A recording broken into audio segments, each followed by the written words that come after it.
All right, the wait is finally over. The Sony WF-1000 are finally here. And yes, these are the latest from Sony in their true wireless buds. Now, why are these really important and special, and how well do they stack up to everything else? Let's start off with just looking at what the XM5s bring to the table and how it's improved from the XM4. Now, the XM5 price point is $299, which is similar to where the XM4 started off last year, but it comes with some really new cool improvements. We've got 6 microphones here built into the device now, giving you, of course, better noise cancellation, as well as also better audio quality. Speaking of that noise cancellation, also speaking of the processing of audio, they have a new integrated processor. It's the V2 processor, as well as also a new noise canceling chip called the QN2E. Now, what does this all mean for you? It means better noise canceling than we got last year, and that was pretty good, really great, pretty much the best, I think, in all categories, and also better audio quality. Now, speaking of that, there's also brand new drivers, Dynamic X driver, as well as also you've got bone conducting sensors, yes, built into as well. So there's a lot of tech that's packed into this very small frame. And when you look at this against, say, the Mark IV from last year, you are actually surprised that Sony was able to cram all this stuff into a smaller size and package. The Mark IVs are bigger just in terms of the size of the case, also bigger when you look at it with each earbuds in comparison, and this has more tech built into it. Now, the other thing to note is that you also have that quick charge. 3 minutes now gives you 60 minutes of playtime, so a little faster there. Now, we can talk about the comparison between these two all we want, but there are a ton of true wireless buds that came out this year, and how well does the Sony XM5 stack up to the rest of the competition?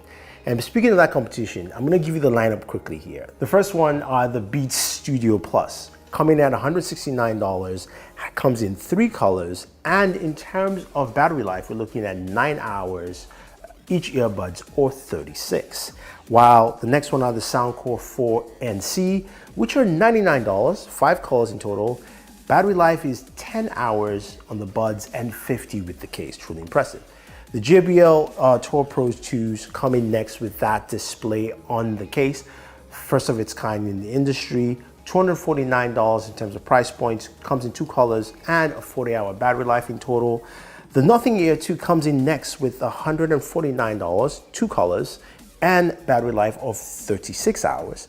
Then we have the Technics AZ80, which pushes up to the premium tier with 2 colors, black and silver, $299, battery life is 7 and 24. Of course, we have the Galaxy Buds 2 Pro, came out earlier this year, priced at $189. Yes, you can find it cheaper. 3 colors, 8 hours per bud, and of course 30 hours with the case.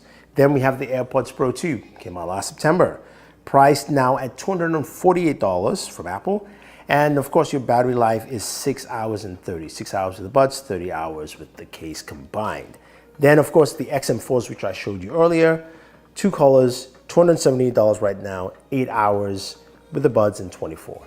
Now, the XM5 also have 2 colors and also come in terms of battery life, 8 hours and 24. So let's start off with our very first category, battery life.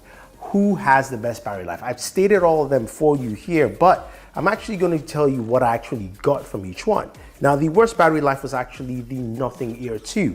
Even though Nothing claims 36 hours, it didn't get me anywhere close to that. I probably lasted about 4 hours just with the buds themselves.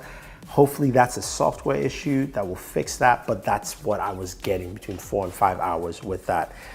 Then of course, next up are the Technics AZ80 with that 724. It's pretty standard, it works that way. Then of course the XM4s and XM5s with the 824, then followed by the Galaxy Buds with 30 hours, tied with the AirPods also at 30 hours. And then of course the Beats Studio with 9 and 36, then the JBL Tour Pros with 40 hours, and finally the Soundcore is at 50 hours. Truly impressive there. So Soundcore at $99 really brings a lot to the table there and packs much. Now let's move up to my favorite category, which of course is audio quality. How well do these sound? How is the audio quality? How good is the listening experience, especially when you're listening to the music you want to? Now with the XM4s and the XM5s, I always suggest make sure you use the highest level codecs, and any earbuds you're using, make sure you use the highest level codecs you can. LDAC is available, and you can go ahead and just select that within your Bluetooth option menus for whatever buds you're using, if it's available through there. But Sony has it through that option. And with the XM5s, this is where they brought in a lot of things that makes it really different and fresh. Now, you've got, of course, some really warm sounds, but also some really nice, clear highs when you listen with the XM5s. You can clearly hear everything come out really fresh and exciting. But when I say all this, what does it mean in terms of ranking? Who's the best and who's the worst? This is where it was really hard for me, because honestly, I think this year everybody has done a really good job in making the earbuds sound much better. So I'm going to start from the top and go the way to the bottom, because it was just really difficult. And I think the XM5s take the win here, slightly, because they just feel more robust and also much of a wider range between the high, mids, and lows. You can hear more separation there. Followed by the XM4s coming in, which were my best audio earbuds last year in terms of audio quality, and they still sound really good. A close third are the Technics AZ80. Now the AZ80 have a much warmer sound. It's really nice. I love warm sounding audio, and it does a good job there with the audio processing. Now coming into the number 4 spot, I have a couple devices tied in here. These are the AirPods Pro 2, the Galaxy Buds 2 Pro, the Beats Studio Plus, and the Nothing Ear T2. Now you're wondering, like, how is that possible? Well, the one thing to note is that Beats have really done a really good job in increasing the audio quality this year. Same thing with Nothing, really surprising there. I think the Galaxy Buds 2 Pro really did a good job early on, as well as also the AirPods Pro 2. The adaptive EQs on the AirPods Pro 2 don't really work for me. They tend to change the way this audio sounds, but it still works for some people. So that's why it comes, all 4 coming at the number 4 spot. And then in the number 5 spot is tied with the Soundcore 4NC and the JBL Studio Tour 2. Now, that doesn't mean they are terrible. They sound really good. It's just a really tight race. The Soundcore especially is priced at $99, so you're getting your bang for your buck there. The JBL Studios, yes, they're priced at $249, but they are very bass heavy and they lead more into that bass audio. So if you're a fan of just super bass in your music, this will work really well for you, but it doesn't let you hear a lot of the highs, and also some of the mids are crushed. Now let's move over to audio quality when it comes to voice calls. This is very interesting because we have some very new tech with the XM5s, with of course bone conducting sensor, which also uses the microphones as well. And I have to say, they have done a fantastic job. I remember the XM3s were manageable at best, and XM4s were much better, but this is a huge leap. Now, normally Apple usually wins this category here, and this year it is a tie, because I think Sony has really done a good job moving things forward. That bone conducting sensor, as well as also the extra microphones, really do a good job in making sure the audio quality is crystal clean and clear.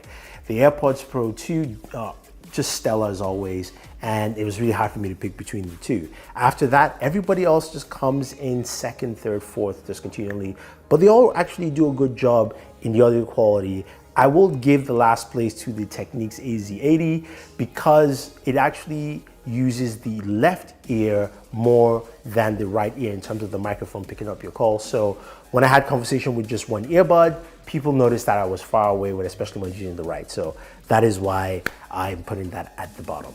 Now let's move over to, of course, noise cancellation. How well is the noise cancellation here? Now all of these buds have noise cancellation, and to me it's stacked up there with the XM4s and XM5s, then closely followed by the AirPods Pro 2. Those are the top 3, and then after that are the Galaxy Buds 2 Pro, which could have been also number 3, really close there. And then everybody kind of follows down the rest. I think it's a mixture and a mixed bag with most of the other brands within this battle. But of course, the XM5 still takes the case because I think Sony has probably the best noise canceling in there. But be reminded, make sure you have the right fit with your earbuds, or else you won't actually get the best listening experience and also the best noise cancellation here.